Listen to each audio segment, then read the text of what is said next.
జమ్మూ కాశ్మీర్లోని పెహల్గాం ప్రాంతంలో ఏదైతే ఉగ్రవాదుల ఒక దాడిలో మరణించిన వారందరికీ కూడా ప్రగాఢమైన సానుభూతి తెలియజేస్తా ఉన్నాం.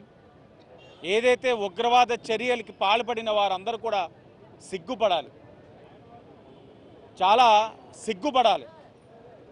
ఈ రోజున జమ్మూ కాశ్మీర్లోని పూర్వ వైభవం తీసుకురావాలని ఆర్టికల్ 370ని రద్దు చేసి టూరిజం హబ్గా తీర్చిదిద్ది ఉపాధి ఉద్యోగ అవకాశాలు కల్పిస్తూ ఉంటే ఎన్డీఏ కూటమి ఇలాంటి చర్యలు చేసి ప్రజల్ని భయభ్రాంతులు గురి చేసి పాత రోజుల మాదిరిగా జమ్మూ కాశ్మీర్ని తీర్చిదిద్దాలనుకున్న వారి యొక్క ఆలోచనకి తీవ్రంగా ఖండిస్తూ ఉన్నాం.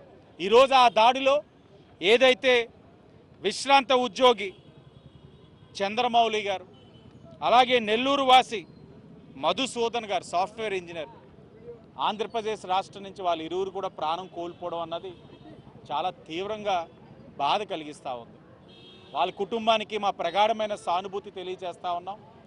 చరిత్రలో చూసినట్లయితే హింస ద్వారా సాధించింది ఏమీ లేదు, చరిత్ర చెప్తా ఉంది. అయినా కూడా ఈ యొక్క ఉగ్రవాద చర్య ద్వారా ఏదో ఎన్డీఏ ప్రభుత్వాన్ని భయపెట్టాలన్న వారి యొక్క ఆలోచన, వారి యొక్క అవివేకాన్ని ప్రదర్శిస్తూ ఉంది.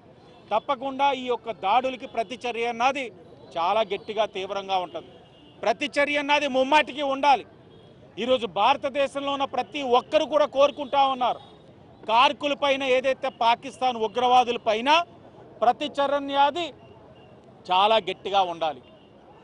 ఇది యావత్ భారతమని కోరుకుంటా ఉంది, దీన్ని తీవ్రంగా వ్యతిరేకిస్తూ ఉంది. రాజకీయ పార్టీలు కూడా కోరుతా ఉన్నాం, పార్టీలకు అతీతంగా ప్రతి ఒక్కరు కూడా స్పందించాలి. పార్టీలకు అతీతంగా స్పందించాల్సిన అవసరం ఉంది. స్పందించి ఎన్డీఏ ప్రభుత్వానికి అండగా నిలబడాలి. రాజకీయాలు చేసే పరిస్థితులు కావివి. రాజకీయాలు చేయాల్సిన అవసరం కూడా ఎవరికి ఉండకూడదు. కేవలం ఒకటే, భారతదేశంలో ఐక్యతని ప్రదర్శించాలి.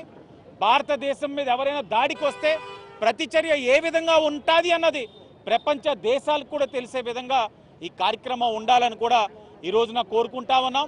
తప్పకుండా ఎన్డీఏ ప్రభుత్వం కేంద్రంలో తీసుకునే నిర్ణయానికి ఈరోజు రాష్ట్రంలో ఉన్న ఎన్డీఏ కూటమి ప్రభుత్వం తప్పకుండా సహకరిస్తుంది. అలాగే ఈ యొక్క చర్య ఏదైతే పాల్పడ్డ వాళ్ళని తప్పకుండా వారిపైన కఠినమైన చర్యలు ఉండాలని కూడా మీ అందరం కూడా డిమాండ్ చేస్తా ఉన్నాం. మరిన్ని వీడియోస్ కోసం ఛానల్ ని సబ్స్క్రైబ్ చేయండి. లేటెస్ట్ అప్డేట్స్ కోసం వాట్సాప్ ఛానల్ ని ఫాలో అవ్వండి. ఆ లింక్ డిస్క్రిప్షన్ లో ఉంది.